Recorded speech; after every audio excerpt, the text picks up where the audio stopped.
संसद में अब से कुछ देर पहले बड़ा हंगामा खड़ा हो गया जब अमित शाह के भाषण के बीच में विपक्ष ने वॉकआउट कर दिया। देखिए जरा। दिनों से देश के सामने में झूठ फैला करके इन्होंने गुमराह करके चर्चा मिला।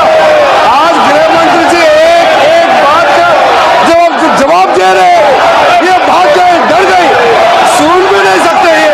अगर ये सुन नहीं सकते हैं, इतना दिनों से संसद का समय बर्बाद क्यों किया?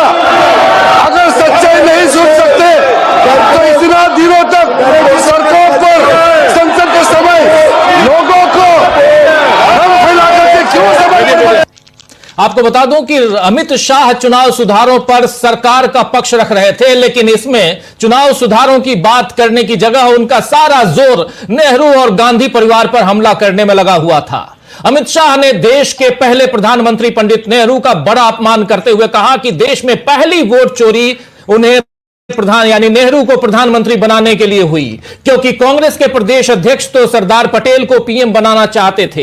हालांकि अमित शाह यहां बड़ी गलती कर बैठे, क्योंकि नेहरू जी पीएम बने ये महात्मा गांधी चाहते थे और सरदार पटेल भी गांधी जी की बात से सहमत थे। उन्होंने भी कहा था कि मैं भी चाहता हूं कि प्रधानमंत्री बने तो जवाहरलाल नेहरू बने। इस तरह अमित शाह ने गांधी जी पर ही इल्जाम लगा दिया। वहीं सोचने वाली बात यह भी है कि अगर वोट चोरी से नेहरू को पीएम की कुर्सी मिली होती तो उसके बाद हर चुनाव में वो जीतते नहीं बल्कि हारते, उसके आगे के चुनाव में वो हार जाते, लेकिन ऐसा नहीं हुआ। लगातार वो चुनाव दर चुनाव जीतते गए और प्रधानमंत्री बनते गए। आखिर ऐसा कहकर यहां अमित शाह ने किसका अपमान किया? अमित शाह ने दूसरी वोट चोरी का इल्जाम इंदिरा गांधी पर लगाया और उसके बाद तीसरी वोट चोरी में सोनिया गांधी का नाम लिया, जिनके खिलाफ आरोप लगाया गया है कि देश की नागरिक बनने से पहले सोनिया गांधी वोटर बन गई थी। हालांकि यह मामला अभी अदालत में है, नोटिस जारी हुआ है। क्या कुछ आएगा, यह केस टिक पाएगा या नहीं टिक पाएगा,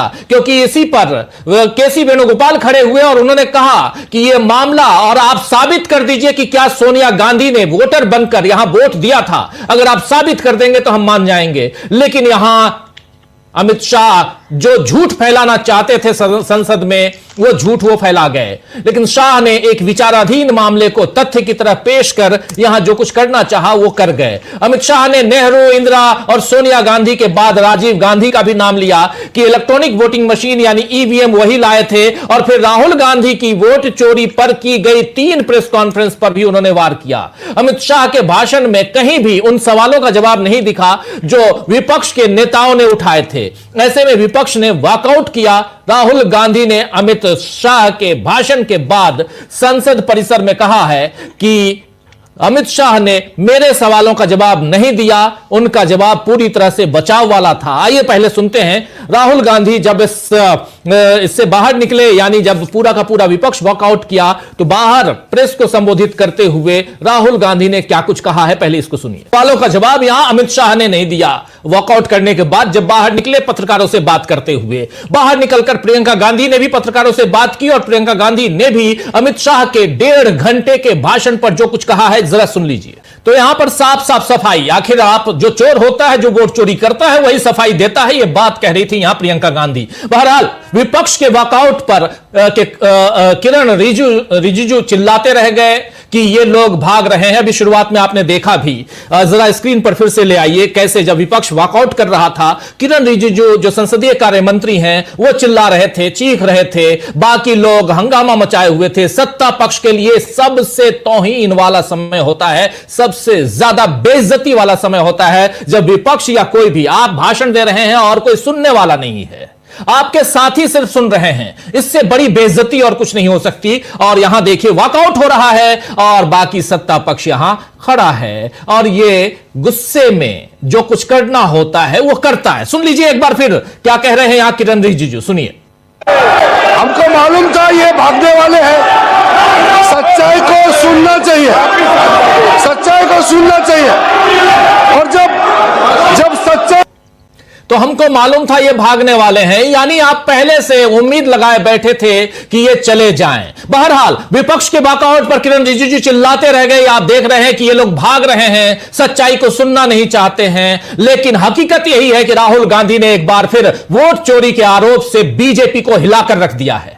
आप जानते हैं कि कल लोकसभा में चुनाव सुधारों पर चर्चा की शुरुआत हुई तो विपक्ष के सारे नेताओं ने चुनाव आयुक्तों की चयन प्रक्रिया से लेकर एसआईआर, बीएलओ की मौत, वोटर लिस्ट में गड़बड़ी, सही लोगों के नाम को काटना, ऐसे तमाम मुद्दे गिनाए।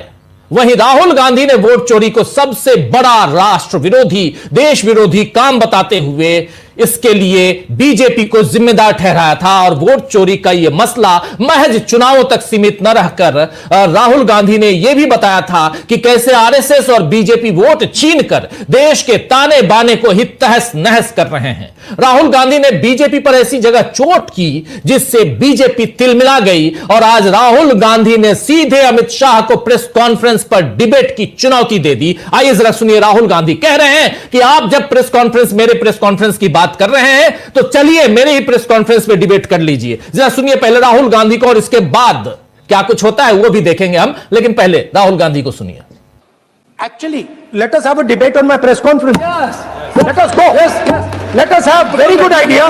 Let us have a debate on my press conference. Okay. Amit Shah ji, I challenge you. I challenge you to have a debate on the three press conferences.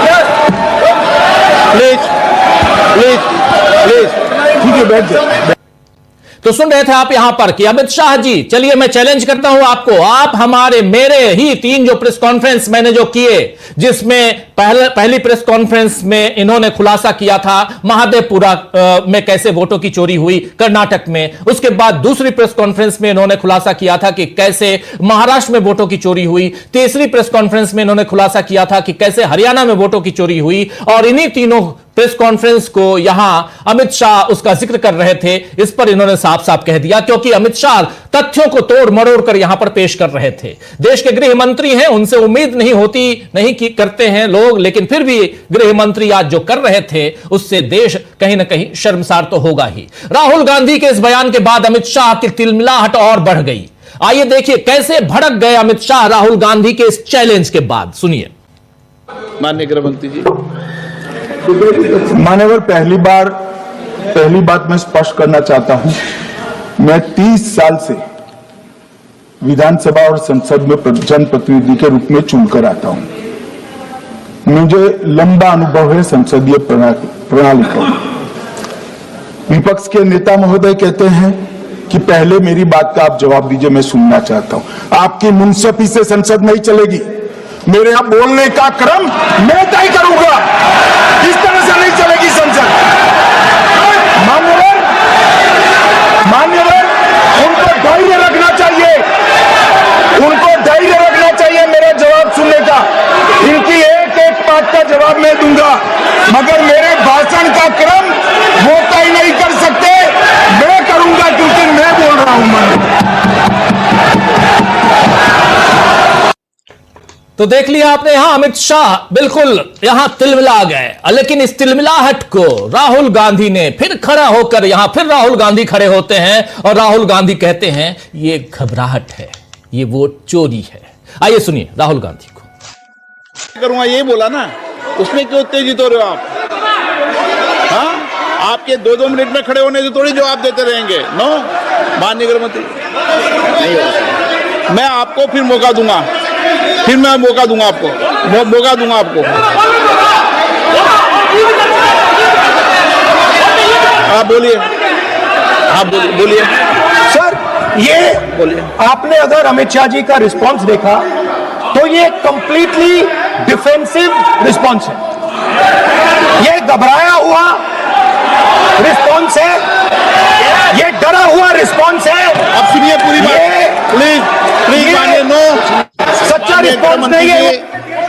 माननीय गृह मंत्री जी,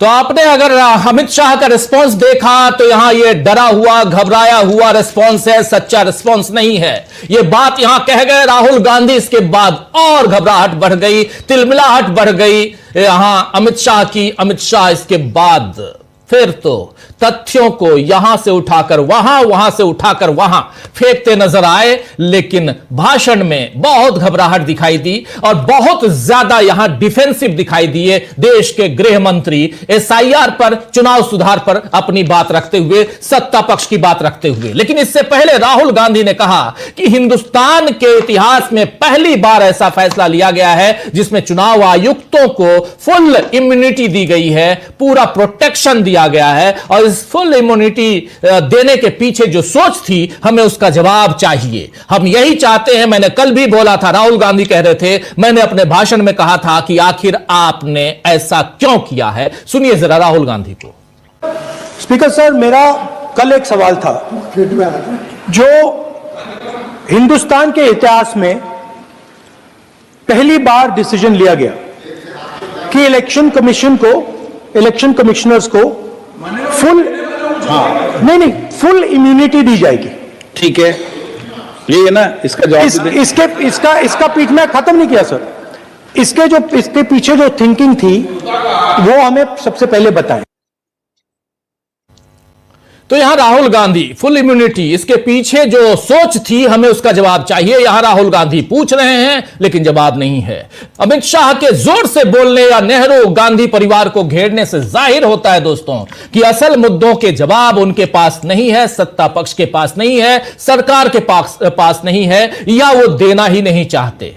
वही मुद्दे भटकाने के लिए बीजेपी को आज एक और विषय मिल गया। राहुल गांधी की 15 से 20 दिसंबर तक होने वाली जर्मनी यात्रा पर बीजेपी ने फिर से उन पर तंज कसना शुरू कर दिया है। आपको बता दूं कि राहुल गांधी 15 से 20 तारीख तक विदेश जा रहे हैं, विदेश में जर्मनी जा रहे हैं। वहां कई अलग अलग यूनिवर्सिटी के छात्रों से मिलेंगे, वहां के जो सत्ता पक्ष है, विपक्ष है, उनसे भी, उसके नेताओं से भी मुलाकात होगी। तो राहुल गांधी विदेश जा रहे हैं तो बीजेपी, यहां आप जानते हैं बीजेपी के लोग क्या कहते हैं, वो कहना शुरू कर दिए। लेकिन यहां एक लेकिन के साथ एक बात और जोड़ना चाहता हूं। हमारे विदेश मंत्री की तरह काम करने वाले हमारे देश के प्रधानमंत्री जी भी तो 15 से 18 तक विदेश की यात्रा पे, 3 देशों की यात्रा पे हैं। उनके बारे में कोई नहीं कह रहा है। 15 तारीख को इधर राहुल गांधी जा रहे हैं तो उसी 15 तारीख से नरेंद्र मोदी भी 3 देशों की यात्रा में पे विदेश जा रहे हैं। ओमान जा रहे हैं, इथोपिया जा रहे हैं, और एक देश शायद इजिप्ट या कहीं और जा रहे हैं, मुझे ज्यादा ध्यान नहीं है। लेकिन ये 2 देशों की यात्रा तो कंफर्म मैं बता रहा हूं, ओमान और इथोपिया। तो नरेंद्र मोदी जा रहे हैं, देश के प्रधानमंत्री, तो कोई बात नहीं। लेकिन देश का नेता विपक्ष, जो देश का प्रधानमंत्री नहीं है, जिसके पास समय भी पूरा है, वो जा सकता है, लेकिन उस पर आरोप। तो बीजेपी को इसका जवाब भी देना चाहिए कि आखिर नरेंद्र मोदी का विदेश जाना सही और राहुल गांधी का विदेश जाना गलत कैसे है। खैर, बीजेपी तो कभी सीधे सवालों का सीधा जवाब नहीं देगी। लेकिन आज जिस तरह से बीजेपी की पोल संसद में खुली है और अमित शाह चिल्ला कर बोलने के बावजूद पस्त दिखे, क्या यह विपक्ष की बढ़ती ताकत का असर है? क्या संसद में वोट चोरी पर विपक्ष की बड़ी जीत हुई है? राहुल गांधी के चैलेंज से क्यों आखिर तिलमिला गए अमित शाह? इन सब का जवाब ढूंढने की कोशिश करेंगे। आइए, हमारे साथ कुछ वरिष्ठ साथी जुड़े हुए हैं, उनसे पहले आपका परिचय करवाता हूं और फिर आगे बढ़ते हैं। 4 वरिष्ठ साथी हमारे साथ जुड़े हुए हैं। देखिए, इस वक्त हमारे साथ जुड़े हुए हैं अमलिंदु उपाध्याय जी, प्रेम कुमार जी हमारे साथ जुड़े हुए हैं, सुनील शुक्ला जी और शकील अख्तर जी। शकील जी सीधे वहीं से आ रहा, और प्रशांत टंडन जी भी जुड़ गए हमारे साथ। आप पांचों का स्वागत है, इस्तकबाल है, स्वागत इस्तकबाल आप तमाम दोस्त। उसमें आप जेडीयू